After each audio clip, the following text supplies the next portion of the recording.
하나님 영광 받으신 줄 믿습니다. 할렐루야.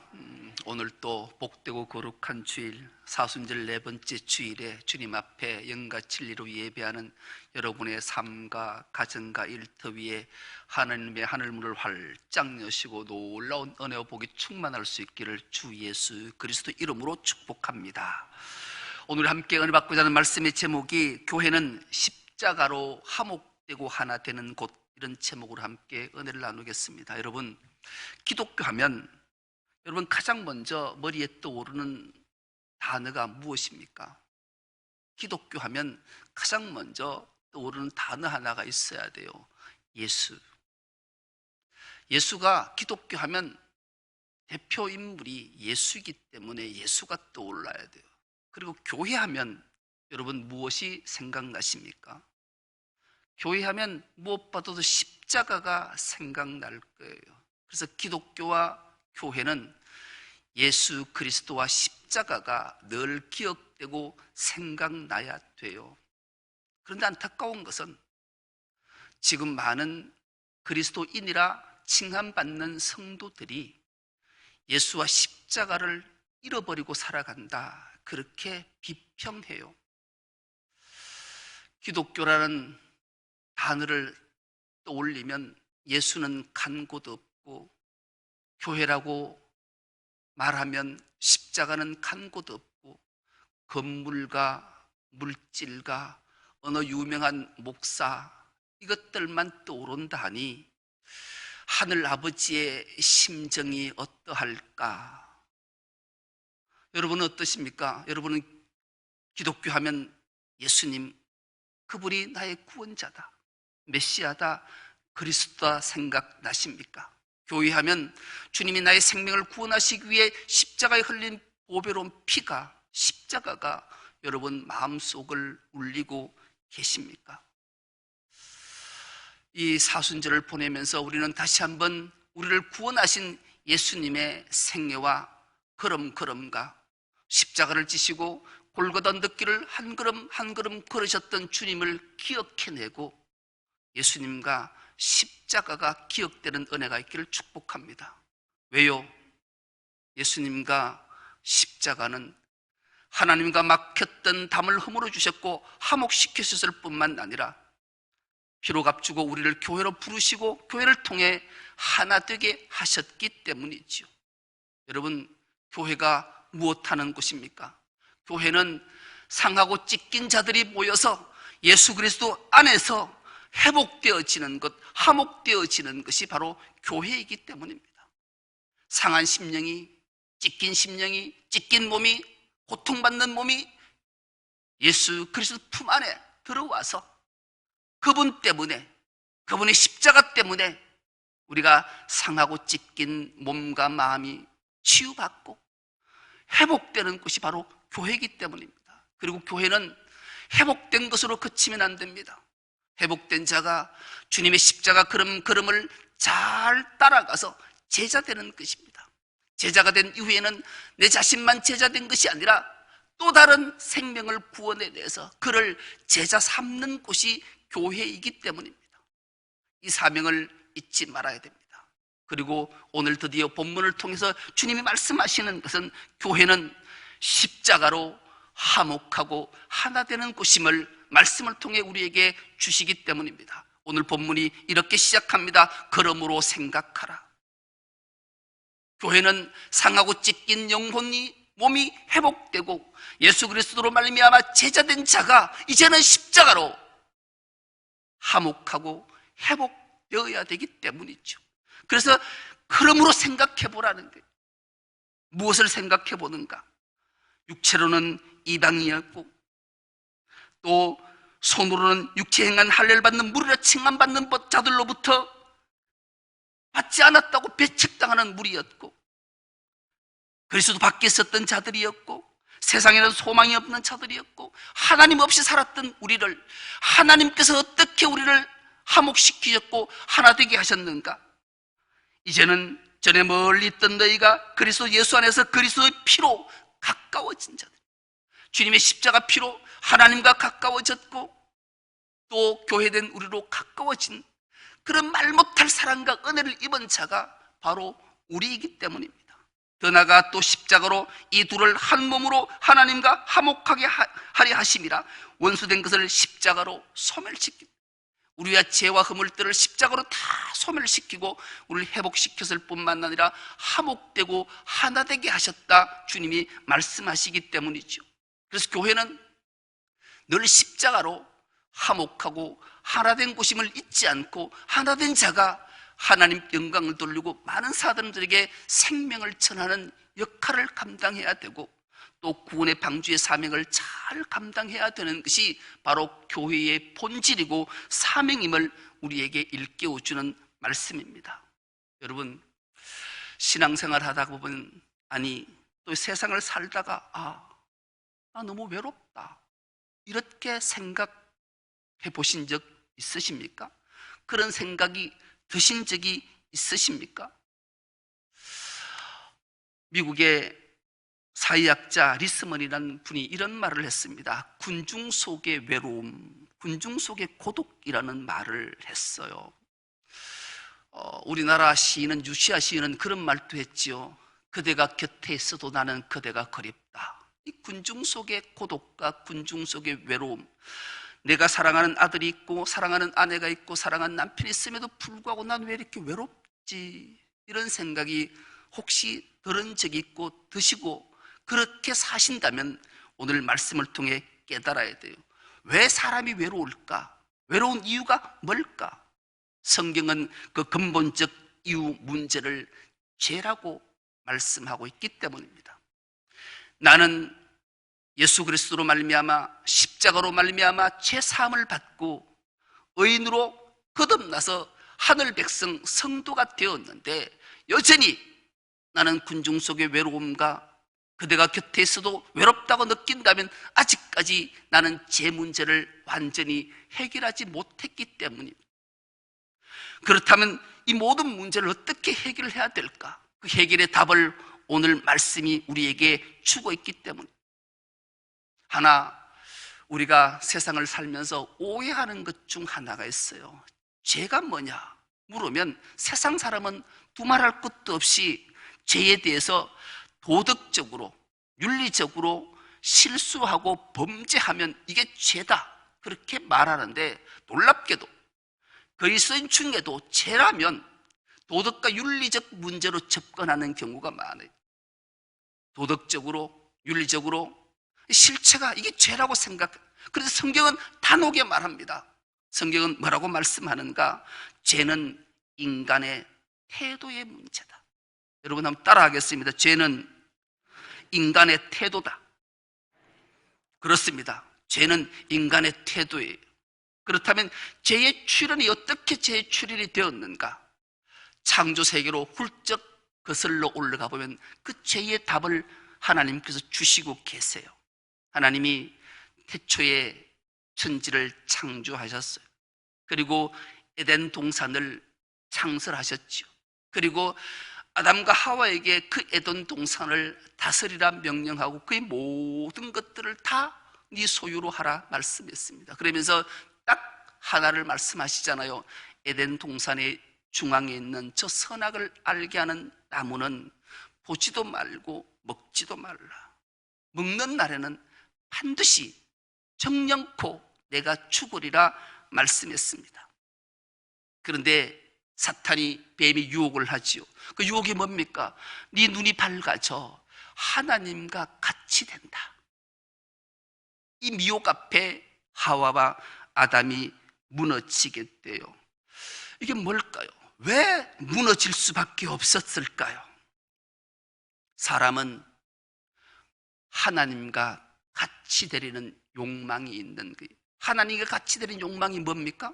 선과 악을 분별하고 판단하고 싶어하는 욕심이 인간에게 있는 거예요. 여기에 아담과 하와가 무너지고 말았어요. 선악의 열매는 죄임을 다시 한번 우리에게 알게 해주고 그 태도가 그 선악을 알게 하는 나무의 실과를 따먹음으로 말미암아 그들의 눈이 밝아져서 선과 악을 자기가 판단하기에 이르렀다. 이것이 죄라고 성경은 우리에게 말씀합니다. 그렇다면 여러분은 어떠십니까? 여러분 여전히 죄의 지배를 받고 있으십니까? 아니면 의의 지배를 받고 살아가고 계십니까? 그리스도인이라면, 죄의 사함을 받았다면, 죄로부터 자유함을 얻었다면 선과 악에 대해서 판단치 말아야 합니다. 선과 악을 판단하는 그 순간 나는 여전히 죄의 종에 사로잡혀 있기 때문입니다. 그리스도인은 선과 악을 판단하는 유일한 방법 하나는 하나님의 말씀에 근거해서만 선과 악을 판단해야 됩니다. 내 생각, 내 주장, 내 의지로, 내 생각으로 선과 악을 판단한다면 난 여전히 죄의 종에 사로잡혔다는 사실을 기억하고 다시 한번 십자가 앞으로 나와야 됩니다. 그리고 하나님의 은혜와 사랑과 제사함을 간구할 줄 알아야 합니다. 어떤 프로에 이런 것들이 있더라고요. 아주 어린 6살부터 아이부터 13살까지 아이를 불러놓고 퀴즈를 해요. 퀴즈를 하는데 이런 문제를 냈어요. 선의의 거짓말 해도 된다, 하지 말아야 된다. 자, 여러분에게 질문합니다. 선의의 거짓말 해도 된다. 손 내리시고 선의의 거짓말을 해도 안 된다. 반반이네요. 그렇습니다. 이건 답을 하기가 쉽지 않아요. 그래서 아이들은 나이가 어릴수록 선의의 거짓말도 해도 안 된다라고 손을 들더라고요. 근데 아이가 조금 철이 들어서 11살이 넘어서고 13살쯤 되면 선의의 거짓말은 해도 된다 이래요. 그래서 반반이 갈라졌어요. 이 선생님이 질문을 해요. 가장 어린 아이한테 네가 가장 좋아하고 가장 사랑하고 가장 위대한 분이 네게 선물을 했어. 그분이 정말로 자기 생각해서 이거 가장 나에게 귀한 거야 하고 선물을 했는데 딱 받아 선물을 열어보는 순간 하나도 마음에 안 들고 필요 없는 걸 받았어. 그러면 네가 가장 사랑하고 가장 존경하고 가장 귀하게 여기는 분이 네 마음에 들지 않는 선물을 네한테 선물했는데 나 이 선물 이거 마음에 안 들어요, 싫어요. 이야기할 수 있어? 이야기할 수 있어요? 못하는 거예요. 그런데 왜 선의의 거짓말 하면 안 되게 선의의 거짓말 해도 된다. 금방 마음을 바꾸는 거예요. 선의의 거짓말을 해도 된다. 이 자녀들에게 또 질문을 해서 선생님이 야, 네가 인생을 13년 살아보니까 정말로 요거는 사람 마음을 기쁘게 하고 기분 좋게 하고 존경하고 사랑하는 표현으로 거짓말을 했는데 이 거짓말이 또 거짓말을 낳고 또 거짓말을 낳고 점점 커져서 나중에는 돌아올 수만큼 커져서 큰 상처를 입게 되면 늘 트라우마처럼 자기에게 남아서 일생을 그래 산다면 이 거짓말 해도 돼? 안 돼? 안 된다라는 거 안 된다. 금방 답을 바꾸어 버려요. 여러분 그렇습니다. 인간은 원죄를 갖고 있기 때문에 누구나 어린 아이들조차도 선과 악에 대해서 판단을 한다라는 것을 알게 돼요. 죄성을 가진 인간이. 그런데 예수 그리스도 구원자로 십자가의 보혈로 정결함을 받은 자는 이 선악에 대해서 판단하면 안 돼요. 왜요? 하나님께서 말씀하시기 때문에 너희는 판단하지 말라. 너희가 판단하면 반드시 하나님 앞에서 너희가 판단을 받을 것이다. 여러분 무서운 말씀이에요. 우리가 누군가에 대해서 선과 악을 판단하고 살다가 주님이 오시는 그날, 내가 주님 앞에 서는 그날 내가 한 판단에 대해서 주님께 판단을 받을 때 우리는 얼마나 두려움이 앞에 서야 되는지를 우리에게 알게 하는 말씀이기 때문에 그렇습니다.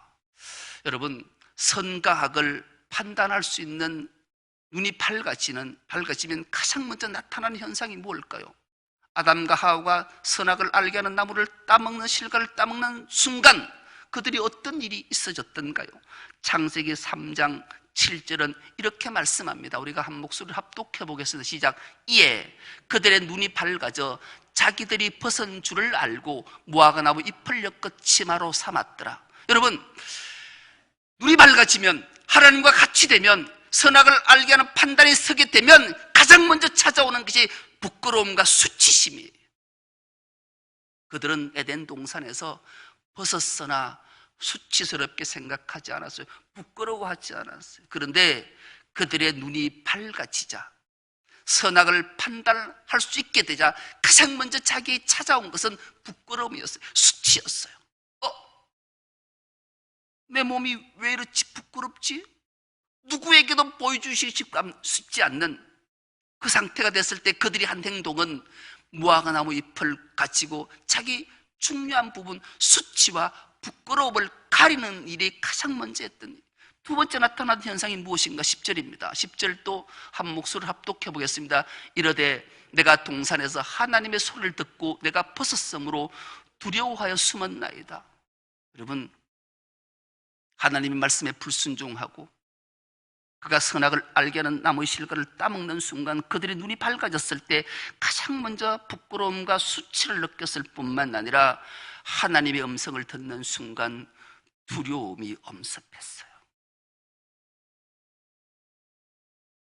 여러분, 우리가 내가 죄에 속했는지 의에 속했는지, 예수 그리스도로 말미암아 십자가로 말미암아 화목하고 하나가 된 자고 의인이 된 자의 삶과 죄가 우리에게 들어왔을 때 나타나는 현상은 가장 먼저 수치심과 두려움이 엄습하게 된, 그 누구나 죽음이 찾아오면 두려워하는 거예요.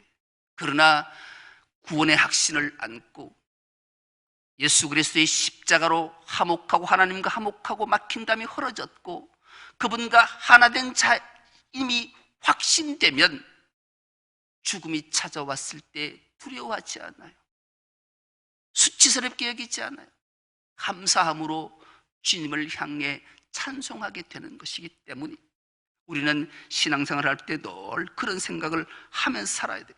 하나님 없이 사는 존재와 주님의 십자가로 화목되고 하나 되지 못한 자의 삶과 하나 된 자의 삶은 이렇게 판이하게 극과 극을 달리고 있다는 것을 우리에게 알게 하는 말씀이에요. 최초의 인간이 눈이 밝아져 한 행동은 수치와 두려움뿐이었어요. 그 수치와 두려움 관계 때문에 하나님과의 관계도 장벽을 쌓고 사람과의 관계도 장벽을 쌓는 일이 가장 먼저 한 일이었어요. 우리는 간혹 사회생활을 인간적과 관계를 맺고 살다가 이런 생각들을 하는 자들을 보게 돼요. 여러분들은 혹시 그런 자들이 있으십니까? 야, 나는 마음 터놓고 대해야 할 사람이 없다.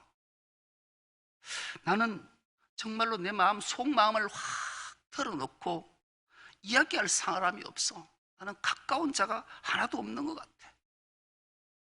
혹시 그런 외로움과 그런 생각들이 드신 적이 있으십니까? 그 이유는 내 속에 무의식으로 자리 잡고 있는 수치심과 두려움 때문에 그런 거예요. 내가 이 말을 했다가 부끄러움을 당하고 수치당하지 않을까? 내가 이 말을 했다가 자칫하면 나에게 큰 화가 되어서 나를 고통 속에 빠지게 하지는 않을까? 이런 두려움 때문에 자기의 속마음을 드러내지 못하는 거예요. 그래서 인간들이 한 일은 가장 먼저 죄를 범하고 실수를 범하고 악을 범한 자들의 가장 먼저 한 행동은 자기만의 성을 쌓는 일을 하는 거예요. 지금은 성이 유명무실화 되었지만 고대에는 자기를 방어, 자기 종족과 부족과 나라를 방어하는데 가장 일차적인 목표는 성을 쌓는 게 성을. 최초의 성을 쌓았던 인물을 우리는 기억해요. 가인이에요. 살인죄를 저지르고 버림받고 유리하던 가인이 가장 먼저 아들을 놓고 그 이름을 에녹이라 말하고 에녹성을 쌓는 것으로 성경이 시작되잖아요. 이 성을 쌓는, 오늘날 살아가는 제약된 세상에 살아가는 죄인들은 가장 먼저 자기의 마음의 성을 쌓아요. 남들이 근접하지 못하도록 내 속마음을 훔쳐나보고 혹시나 알까 싶어서 육체뿐만 아니라 마음까지 들키지 않으려고 꼭꼭 성을 쌓고 있는 현대인의 모습들을 우리는 발견하게 돼요. 혹시 여러분은 그렇지 않으십니까? 그래서 현대인은 진실한 교제를 찾아볼 수가 없어요. 그냥 모든가 자신의 실리만 추구하고 사는 거예요. 사교적으로 사는 거예요. 그래서 군중 속의 고독, 군중 속의 외로움, 그대가 곁에 있어도 그대가 그리울 수밖에 없는 그런 비참한 인생을 살아가고 있는 현대인의 모습들을 보게 되죠. 그건 바로 열등감이고, 내 열등감이 내 내면에 자리 잡고 있는 현상의 상태예요. 누구나 다 그렇지 않습니까? 만약에 내 실체를, 내 참모습을 여러분들이 아신다면 아마도 나는 이 교회에 못 있을 거예요. 여러분들이 나를 모르니까, 속속들이 모르니까 아이고 목사는 그래도 괜찮겠지, 천만에 만만에 콩떡이. 여러분들이 나 실체를 알면 저 인간이 목사이기 전에 인간도 아니다, 저 상종 못하겠다, 아마 그럴 거예요. 자신의 실체, 누군가가 그의 내면과 실체를 알게 되면 생각만 해도 끔찍하지 않으십니까? 그런데 우리 주님은 아세요. 그런데 주님은 이 모든 것을 십자가로 우리를 모든 죄에서 사함받게 하시고 우리의 모든 허물들을 십자가의 보혈로 다 씻었어요. 그래서 예수께서 십자가로 우리를 하나님께 용납한 자들이라고 오늘 말씀하지 않습니까? 그래서 우리는 교회하면 십자가를 기억해야 돼요. 기독교하면 예수님을 기억해야 돼요. 그 주님이, 그 구세주가 십자가의 보혈로 나의 모든 허물, 실수, 죄, 악들을 다 용납하시고 하나님과 막혔던 답을 허물어뜨리시고 하나님과 하나 되게 하시고 화목하게 하시고 우리 교회 안에서 하나 되게 하신 그 은총과 사랑과 긍휼하심은 생각할 때마다 감격하고 주의 성물을 찬미할 수밖에 없는 거예요. 그래서 그러므로 우리는 더 이상 죄의 노예가 아니고 죄의 종살이하면 안 돼요. 의의 삶을 살아내, 자녀가 하나님의 자녀가 되었으므로 성도의 삶을 살아내기 위해 몸부림쳐야 돼, 담대해야 돼요. 자유함을 가지고 주님과 함께 살아갈 때 주님 우리를 고치시고 다스리고 섭리하시고 은혜와 복을 주실 줄 믿습니다. 그 비결을 예수님은 이렇게 말씀하셨어요. 내가 너희에게 새 계명을 주노니 서로 사랑하라. 그리하면, 너희가 서로 사랑하면 세상 모든 사람이 너희가 내 제자인 줄을 알리라 말씀합니다. 사랑만이, 십자가의 사랑만이 수치와 두려움을 떨치고 진실한 교제를 할 수 있는 길을 주님이 열어주시겠다 말씀하시는 거예요. 그래서 교회는 예수 그리스도의 피로 값주고 세우셨기 때문에 우리는 십자가로 화목하고 하나 되는 일에 힘써 애쓰고 노력해야 되는 이유가 바로 여기에 있는 거예요. 교회 신앙생활을 하면 할수록 나는 신앙 처음 왔을 때는 너무나 좋고 행복했는데 교회를 가려니까 요즘 왜 재미도 없고 불안하고 두렵지? 사람 만나는 게 너무 힘들어. 혹시 이런 갈등하고 힘들어하고 있지는 않습니까? 그렇다면 우리는 하나님의 십자가 앞에 다시 한번 서봐야 돼요. 주님의 십자가가, 하나님의 사랑이 우리 모두를 용납하셨기 때문에, 어떤 죄도 어떤 악도 다 사해 주셨기 때문에. 그래서 한번 고백 한번 해보겠습니다. 한번 따라하겠습니다. 하나님께서는 나를 용납하셨다. 어떤 죄, 어떤 허물, 어떤 실수, 어떤 악도 다 용납하셨어요. 어느 근사님의 피투한 울음은 아직도 마음의 찬상으로 남아있어요. 어느 목사님이 부산에 부흥회를 가서 인도를 다 마칠 때쯤 되어서 당례실에 있는데 근사님이 당례실 문을 똑하고 왔어요. 목사님하고 상담하고 싶은 게 하나 있어요. 해보시지요. 들어오세요. 털썩 앉아 근사님은 그냥 우시는 거예요. 계속 우시는 거예요. 목사님, 나 같은 죄인도 구원받을 수 있을까요? 근사님 말씀해 보시지요. 근사님의 사연은 이런 거예요. 어린 나이에 17살 나이에 시집을 갔어요. 시집간 그 시댁은 아들 선호 사상을 갖고 있는 거예요. 근데 첫째를 낳았는데 딸이 또 딸을 낳았어요. 그 다음에 딸을 낳았는데 쌍둥이 딸을 낳았어요. 그래서 소박을 맞았어요. 핏덩이 두 딸을 안고 친정에 친정에는 출가 웬이라고 나가라는 거예요. 그때 6.25가 터졌다라는 거예요. 그래서 쌍둥이 두 딸을 안고 피난길에 들어섰는데 정말로 그 폐허가 된 곳에서 그 두 딸을 안고 있는데 먹은 것이 없으니 배가 고프니 젖이 안 나오는 거예요. 그래서 한쪽 아이만 젖을 물리고 한쪽 아이는 젖을 안 물렸대요. 젖을 안 물린 아이는 죽은 거예요. 이걸 안고 70년을 산 거예요. 예수를 믿고 구원을 받고 근사가 됐는데도 이 생각들이 사라지지 않는 거예요. 그래서 부흥이 온 목사님한테, 목사님, 이 살인자도 구원받을 수 있을까? 그래서 그 목사님이 그 근사님한테 그러셨다라죠. 자, 근사님, 내가 지금부터 하는 말을 그대로 따라하라. 따라하셔야 됩니다. 큰 소리로 복창하셔야 됩니다. 하나님은 내 모든 죄를 십자가로 용서해 주셨다. 내 모든 허물을 용납해 주셨다.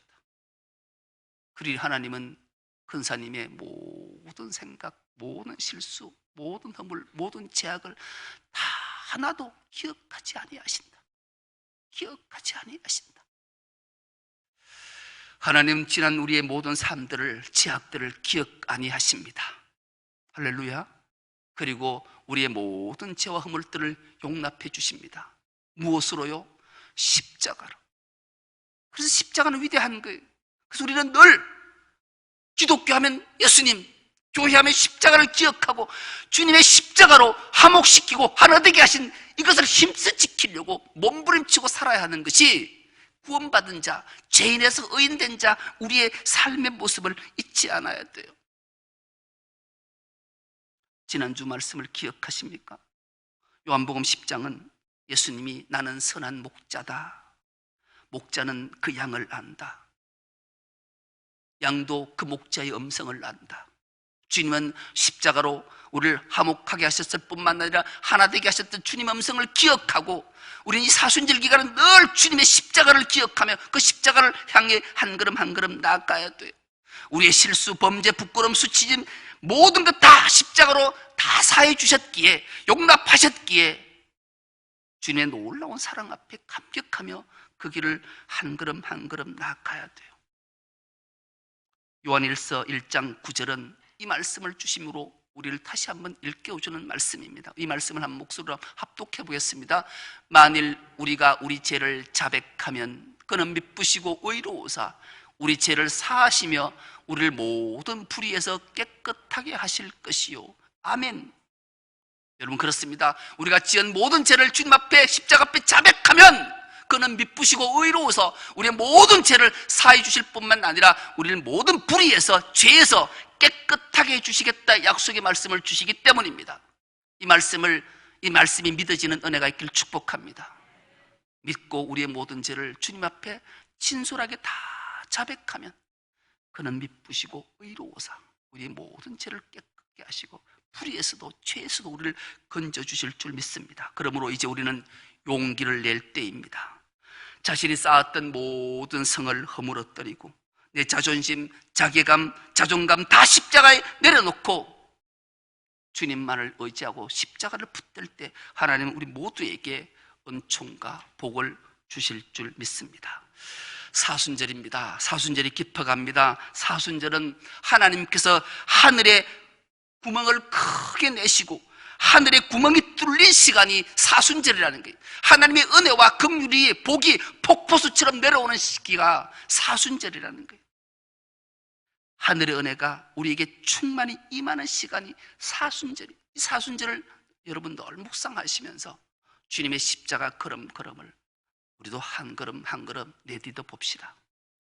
이 사순절에는 하나님께서, 성부 하나님께서 독생자 성자 하나님을 우리에게 주신 이것을 기억하고 묵상하는 시간이고 절기입니다. 그분은 세상의 모든 허물과 죄를 다 짊어지시고 겟세마네 동산에서 땀방울이 핏방울 되도록 기도하셨던 분입니다. 누구를 위해? 나를 위해, 우리를 위해. 기도로 그치신 것이 아니에요. 그 십자가를 지시고 골고다 언덕길을 오르셨어요. 해골의 언덕에서 십자가 높이 세워졌어요. 그 십자가에서 물과 피를 아낌없이 다 흘려주셔서 해골된 죽었던 우리를 살리신 사건이 사순절 기간이에요. 그래서 우리는 이 사순절을 보내면서 늘 예수님을 생각하고 십자가를 묵상해서 우리 모두가 제사함 받고 의로운 됐고 하늘 시민 되었고 성도가 되었으니 우리 교회된 우리 모두가 십자가로 화목되고 하나 되어서 하나님을 기쁘시게 하나님께 크신 영광을 올려드리는 우리 주의 모든 건속 다 될 수 있기를 간절히 기도합니다. 하나님 아버지 감사합니다. 복되고 거룩한 주일 사순절 4번째 주일을 허락하시고 주님 앞에 나와 예배케 하시니 감사합니다. 우리 모두가 십자가로 화목되고 하나 되었음을 선포하고 나가 승리자가 되는 우리 모두가 되게 하여 주옵소서. 감사드리오며 예수님의 이름으로 기도드리옵나이다. 아멘.